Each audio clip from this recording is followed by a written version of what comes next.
恋爱9周年纪念日，几天没联系我的赵林深突然约我去我们的秘密基地。到时，漫天玫瑰花瓣飘落，999封情书从天而降。我喜极而泣，可拆开情书看到的却是佳瑶无爱亲启。想问赵林深情况时，却看到了宋佳瑶发的朋友圈。人在对的爱里会闪闪发光。P.S.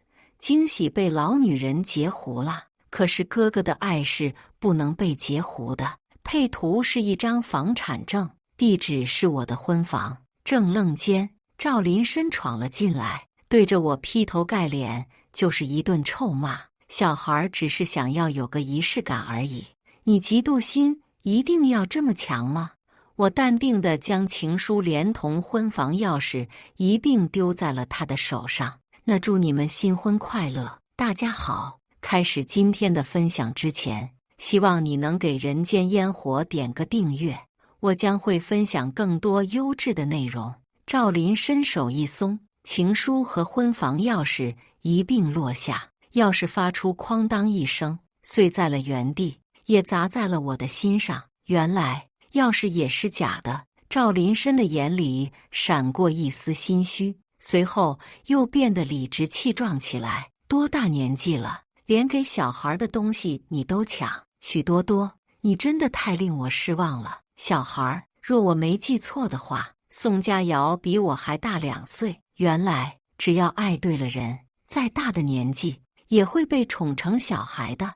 我突然觉得有些可笑，懒得再理会赵林深，转头走了出去。一路上我都在回想我们的这9年，我们从大学恋爱到现在，中间没有轰轰烈烈，可一切都水到渠成，平淡幸福。朋友们都说让我好好抓住赵林深，他虽然老干部了些，可胜在没有花花肠子，爱在细节处体现。我便真的以为他的不懂浪漫也是性子使然，直到现在才发现，不是不懂，而是我不配。我打电话取消了婚礼的一切事宜，末了来到了一家咖啡店。我点了一杯咖啡，还有一块蛋糕，清甜的奶油味在口间化开，甜到了心口，却蓦然让我鼻子一酸，眼泪控制不住地落下来。这是我最爱的蛋糕啊！只因为赵林深说我胖得像猪，我便好几年没再吃过。这些年，我真的亏欠了自己好多好多。刚吃了一口，我就接到了赵林深的电话：“你刷我亲密付了。”我愣了一下，随即打开了手机，或许是付钱时不注意，不小心刷到了他的58块钱。忽然想起来，额度不过100的亲密付，还是我死皮赖脸求来的，只为了去证明他爱我。抱歉，我轻声开口，随即将钱转给了他，也快速解绑了亲密付。对面似是顿了一下，我不是在意那几十块钱，我只是在叫你女人要独立一些，不要光想着靠男人，这样的女人没有男人会喜欢的。我没说话，他自觉没趣，又换了一个话题。刚刚酒店给我打电话，你把婚宴取消了。我吃着蛋糕，随意地答了一句，这就对了。他语气里是难得的喜悦，两个人真心实意过日子，整这些虚头巴脑的东西没意思。你能想明白，我很高兴。听着他的话，我也并不觉意外，只是有些感慨他的不要脸。正想说话时，又忽然收到了宋佳瑶发来的消息。原来为了补偿给他的惊喜，赵林深带他去拍了婚纱照。照片里两人亲密无间，笑得甜蜜幸福，也难为他抽出时间来找我要亲密付了。我勾了勾唇，嘲讽一笑：“赵林深，我以为你明白我的意思，既然你不懂，那我正式跟你说一声，我们已经完了。”这下能听懂人话了吗？没等他说话，我便挂断了电话。我在咖啡店享受了我的下午茶，这是我这么久以来难得悠闲的日子。原以为我会很难过，可实际上我很平静。我平静地接受了自己放弃这段9年的感情。放弃的这一刻，我久违地松了一口气。电话铃不断地回响，赵林深的，他父母的，我爸的，继母的，我一个没接，将手机关机。这下世界都清静了。直到夜晚，我前脚回去，赵林深后脚也回来了。回来时，手里提着半块吃剩的牛排，他径直走到我面前，把打包盒送到我面前。你上次说想吃牛排，我给你打包回来了。牛排是宋佳瑶吃剩下的，我看到了他发的朋友圈，很高级的餐厅，进去一次至少要消费10万。他说，吃不完的东西不能浪费，拿去喂土狗了。而我就是那只土狗。半块牛排上各种酱铺在上面，腥冷的味道传来，我禁不住恶心地吐了出来。拿走！赵林深不悦地看着我，直到见我真的恶心到吐了东西出来，他才皱着眉头将东西拿开。你就是太矫情了，多多，我的钱不是大风刮来的。结婚后你要学会节俭，知道吗？我漱了漱口，将嘴巴擦干净。我省来给你和宋佳瑶用吗？赵林深的脸色在这一瞬间变得难看起来。或许是我的冷漠让他感受到了不同寻常，他抿了抿唇，又将身后的礼盒丢在了我的身上。礼盒没封口，落在地上，一截白色纱巾露了出来，头纱上还沾有不明痕迹，很恶心。小孩眼光好，让他给你挑了一块头纱，你试试，算我送你的，不用你出钱了。他说着想上手给我戴上，我往后退了一步，还是忍不住红了眼眶。赵林深是从来没有拿我当过人啊，你们留着自己用吧。我转身走进了屋，准备收拾东西。临进去时，赵林深却一把拽住了我的手，力气很大，我吃痛地叫了一声，手臂伤口因被挤压，鲜血直流。这是半月前他为了宋佳瑶打架，对方急了抽刀出来，而我为了保护他，上去挨了一刀留下的伤口，很疼。可他说，佳瑶受了惊吓，你自己去医院吧，我给你出1半的医药费。难得的，赵林深的眼里出现了几丝愧疚，可他什么都没来得及说，就接到了宋佳瑶的电话。他匆匆离开后，下一刻我就收到了宋佳瑶的消息，一句睡不着，哥哥就来哄我睡觉了。我淡淡的回复，送你了，婊子配狗，天长地久。收拾完行李后，我给闺蜜打了电话，多多，生日快乐，我送你的礼物你收到了吗？闺蜜橙子雀跃的声音传来，我听着她的话，却不免鼻尖酸涩。下一刻，眼泪滚滚而落。今天是我的生日，连我自己都快忘了。怎么了，多多？橙子听到了我的吸气声，一时有些着急。我轻声道，就是很感动，谢谢你，橙子。我想快点来找你，能尽快给我办手续吗？后续的交接我已经做得差不多了，也不必我亲自出面。橙子的公司重心已经逐步转移到国外。半月前，我答应了他去国外工作，一直想找机会和赵林深说的，只是自受伤后，我没联系上他。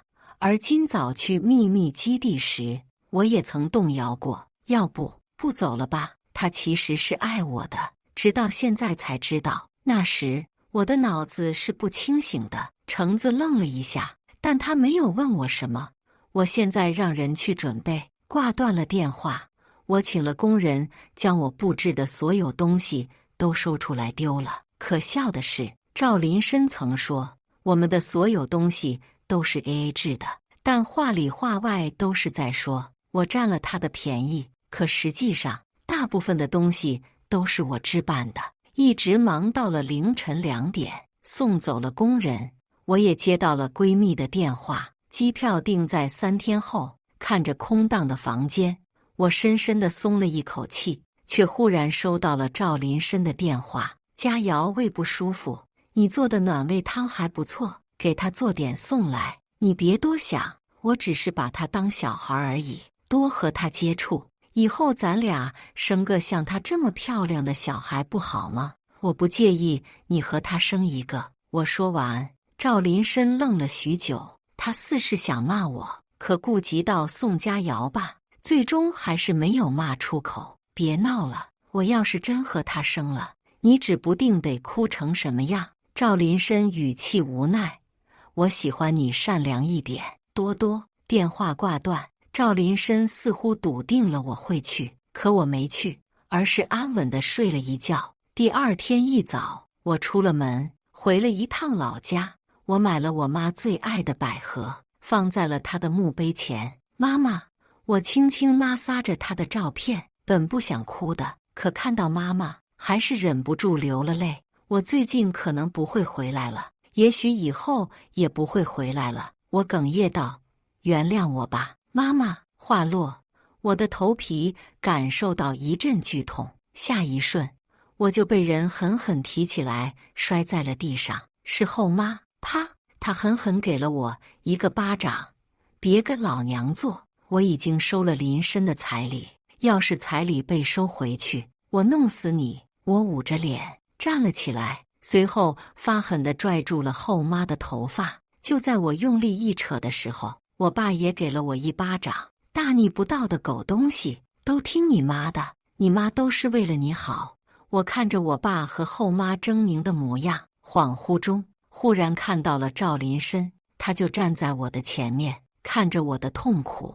他只是勾唇笑了笑，我听到了他说的话。他说：“许多多，除了我，没人会要你。”他在笑我，没有后路可退。我定定地看着赵林深，你那什么眼神？他似是有些恼怒。多多，你都快30了，还这么不懂事。你知道你后妈跟我说什么吗？她说，如果你不嫁给我，她就会把你嫁给你继兄。你忘了当时她强迫你的时候，你爸就在身后看着时的绝望了吗？多多，你要记住，不是我求着娶你，是你上杆子嫁我。话落，他勾唇笑了笑，看着他眼里的嘲笑，我也禁不住笑出了声来。我曾经对他说过，他是我的盖世英雄，从天而降，让我迷恋了好久好久。可有一天，我的盖世英雄踏着七彩祥云而来，但他不是来救我的，是来伙同旁人欺辱我的。真的可笑啊！可他忘了一件事，在没遇到他之前，我也曾手拿武器将恶人开了瓢。就在这时，铃声响起，宋佳瑶的声音传了过来：“哥哥，说好的把人带过来给我道歉，我局都组好了，你可不能让朋友们笑话我，不然我会生气不理你的。”哼！赵林深连忙将声音调小，他说了几句便挂断了电话，才对着我道：“小孩好面子，昨天你害他肚子疼了一天，赔个罪而已。多多，别让我难做。原来来找我也都是为了给宋佳瑶正面子，我早知在他心中地位，可9年还是让我惯性疼痛。”他拽着我上了车，我甚至没机会拒绝，就被他带到了宴会。到包间时，所有人看着我的狼狈，多多姐没化妆，还特意给自己2巴掌当腮红吗？宋佳瑶说完，整个包间哄堂大笑。赵林深紧紧拽着我，我挣脱不了，干脆顺从地坐在了沙发上，随即淡淡地瞥了眼宋佳瑶：“我今年28，可你30了。宋阿姨，你皱纹都能夹死苍蝇了，还装嫩，哄哄别人就算了，别把自己也哄进去了。”宋佳瑶脸色骤变，眼泪霎时落了下来，摇晃着赵林深的手臂：“你看他，哥哥，这就是你说的给我道歉，这不是故意给我难堪吗？”许多多，道歉。赵林深冷冷地看着我，我本不想来，是他逼着我来的，如今有这局面，也是他自作自受。我不说话。赵林深瞪了我一眼，连忙小心翼翼地安慰宋佳瑶：“小孩儿，你哭得我心都化了，别掉小珍珠了好吗？”怪我怪我，你罚我做什么都可以，真的。宋佳瑶吸了吸鼻子，哽咽道：“你不是说许多多头发太多，每次掉在地上都让你难受吗？那就罚你帮我把它剃成光头。”继母儿子欺负我的那次，我将事情闹得很大，在外人面前的慈母形象崩塌。继母怒骂我勾引他的儿子，于是让我爸将我像畜生一般捆住，用剪刀剪了我的头发，刮了我的眉毛。若不是我的惨叫声引来了邻居，他甚至想在我的脸上刻字。后来家中一旦有一根头发落地，我就会遭受一顿皮肉之苦。我当了很多年的男人婆，因此被无数人嫌弃过。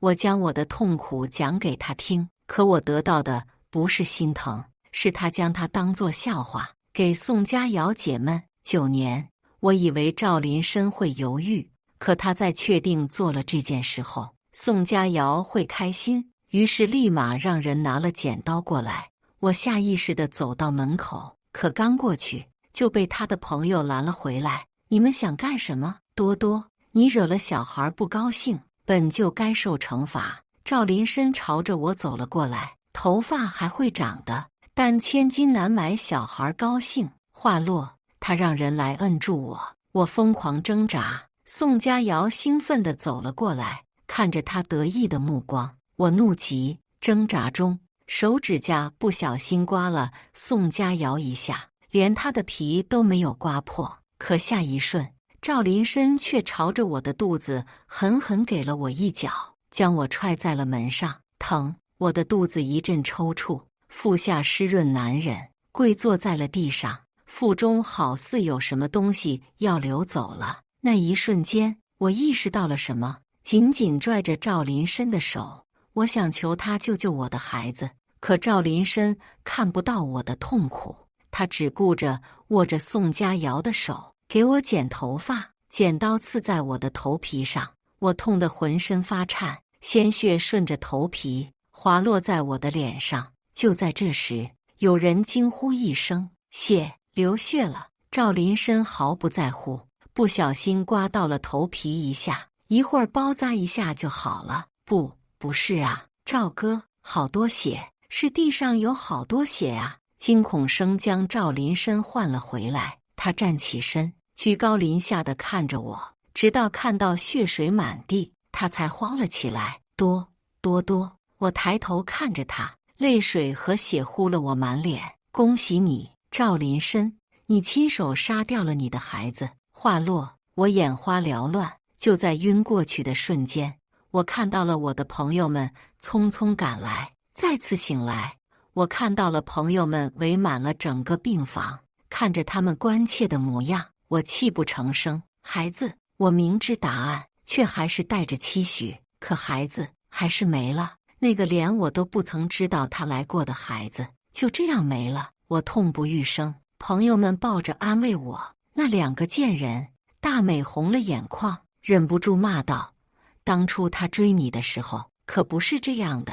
当初你继母为了要钱，把他儿子强迫你的事情闹在了班上。他当时是班主也在，其他男弟对你避之不及，只有他心疼你，还怒骂你继母。我就以为……”话还没说完，安安捅了一下大美，自觉说错了话。大美连忙闭嘴。我看着他们的模样，愣了许久。继母来班上找过我，我以为我那次将他儿子打伤，震撼住了他们，他们这才没有来找我麻烦。原来不是的吗？所以我的事情你们一直都知道，对吗？是你们帮了我，对吗？难怪那月他们集体犯错，被学校通报批评，还记了过。可我何德何能啊？安安抱住了我。多多，你敏感，自尊心强，我们只是怕你知道后又恢复成了刺猬模样。闻言，我抱着他们嚎啕大哭。原来我一直认错了我的英雄。在朋友们的安抚下，我睡了一觉。再次醒来时，赵林深正站在门口，朋友们拦着他，不让他进来。见我醒了，赵林深眉头一皱：“怀孕了，你这么不小心，多多，你当母亲实在是太不称职了，无耻至极，只字不提他的错。啪！我在朋友的搀扶下走过去，用尽力气给了他一巴掌。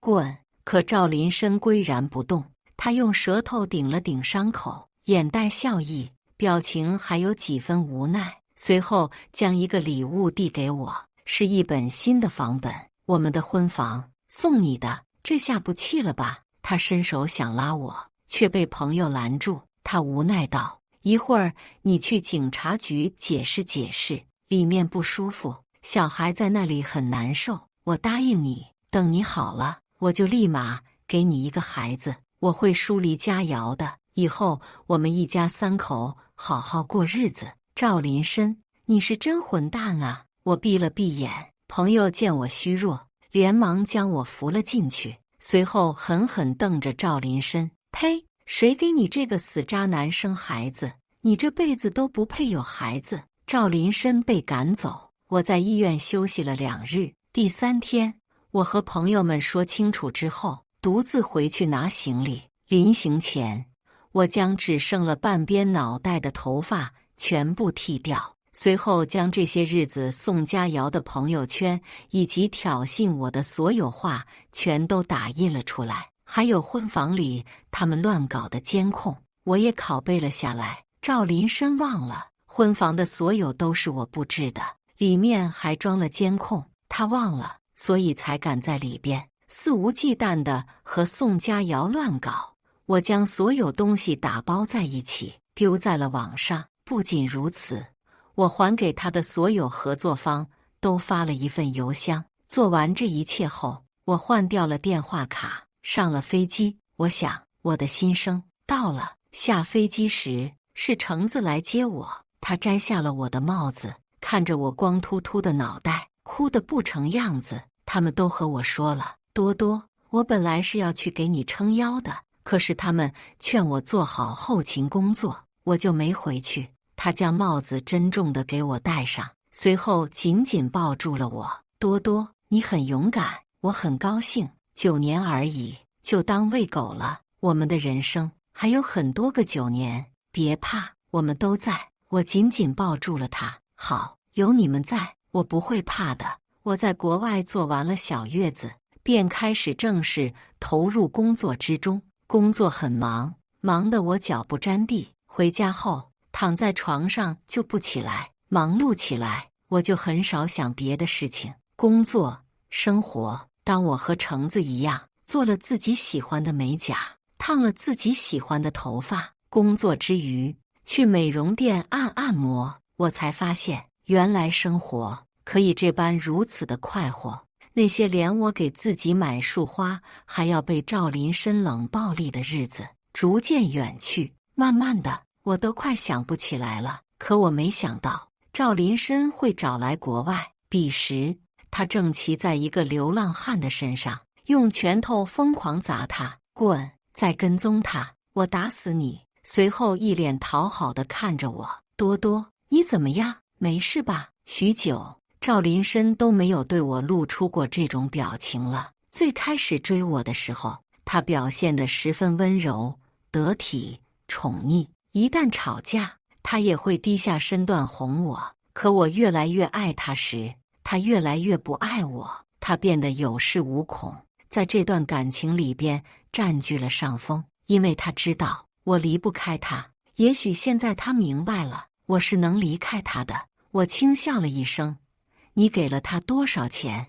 赵林深猛了一下。我继续道，我是说刚才那个流浪汉。闻言，他的表情怔住，似是没有明白我为什么会知道这件事。这几日，我一直觉得有人跟着我，于是调监控时看到了赵林深，也看到了他给了刚才那个流浪汉一笔钱，包括听到了他们的计划。赵林深眼眶一红。多多，我错了，我只是太想你了。我知道你不会理我，我只是想保护你一下，让你感受我的心意。我是爱你的。我看着他自私自利的模样，忍不住笑了。你保护我的方式，就是给我带来苦难吗？不是，多多，我的本意不是这样的，你听我解释好不好？赵林深手足无措，他想拉我，可对上我漠视的目光，最终还是没有上手。我知道最近委屈你了，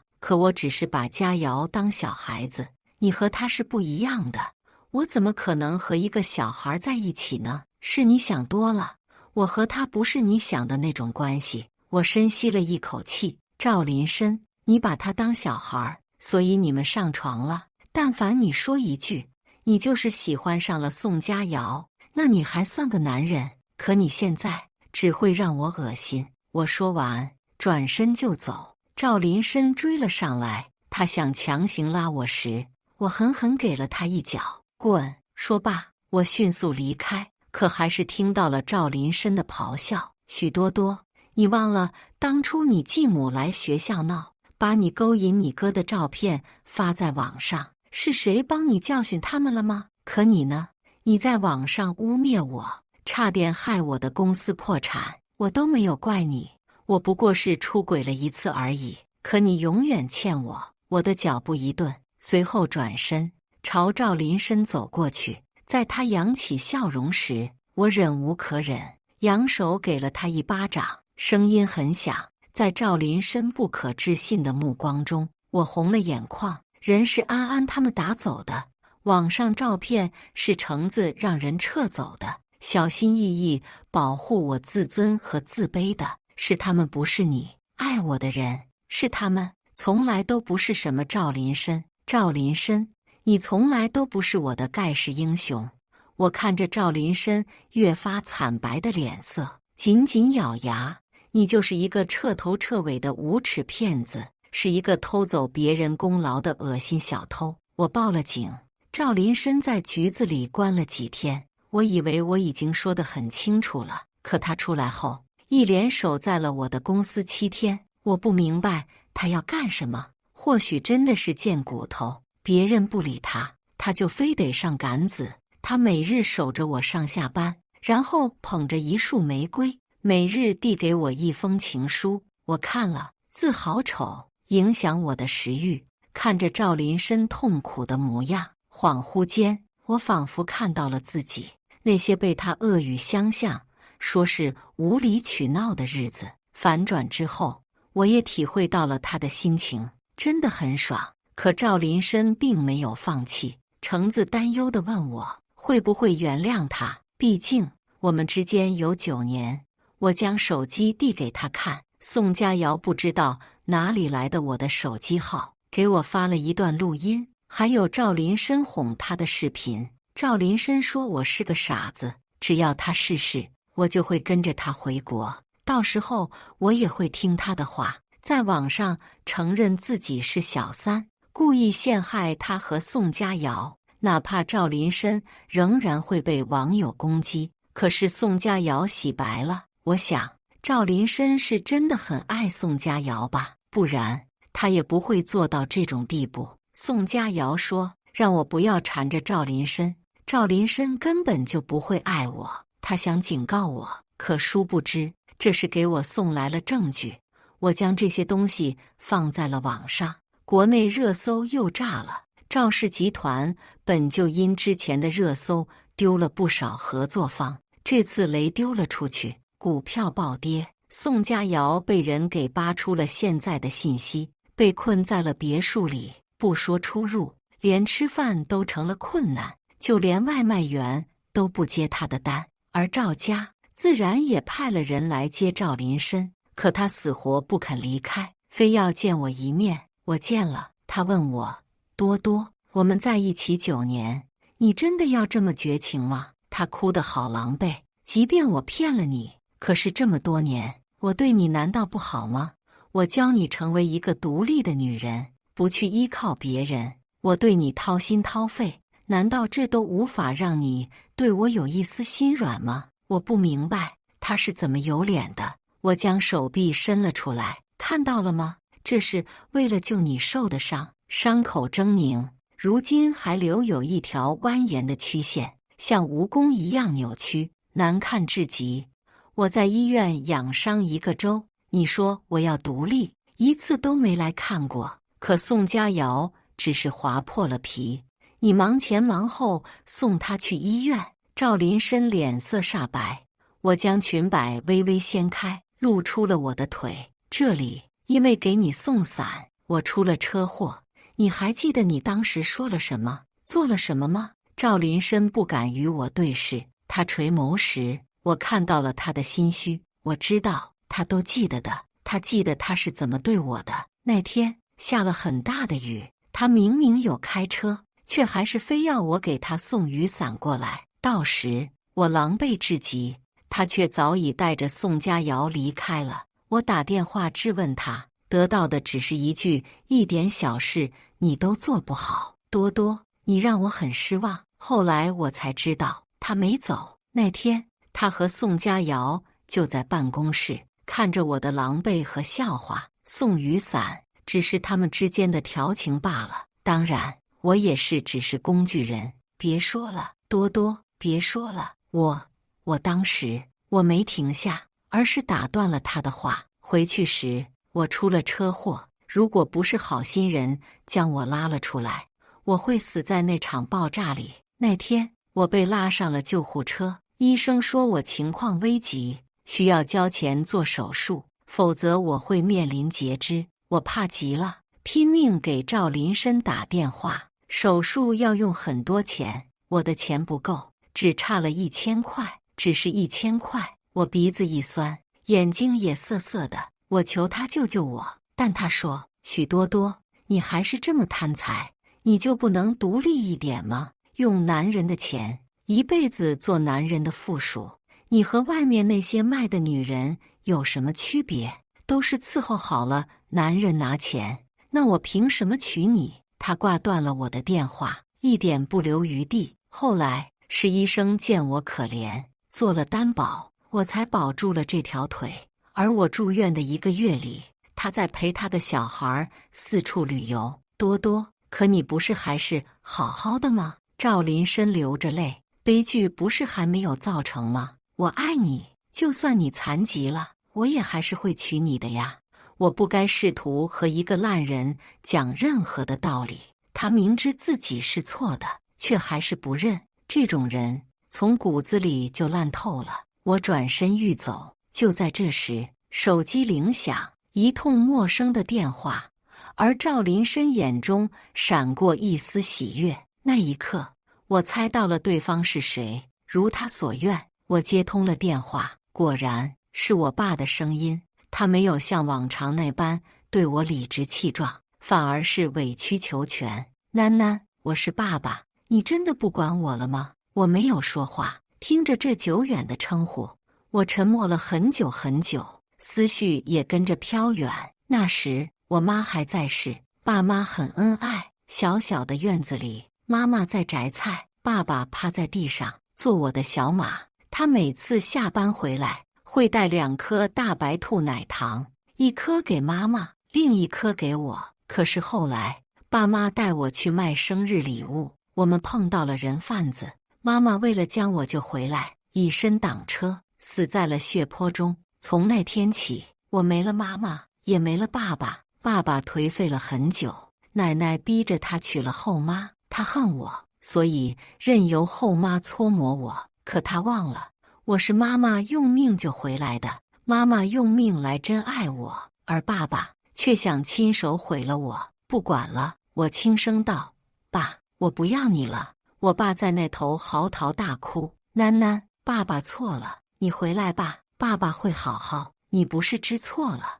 我冷漠地打断了他的话，你是因为赵林深给了你钱，给了你一大笔钱，就算回去，你也不会好好对我。爸，我是小，但我不是傻。如果那天不是你放开了我的手，我就不会被人贩子抱走。我紧紧咬牙，妈妈就不会死，她就不会死，是你害死了她。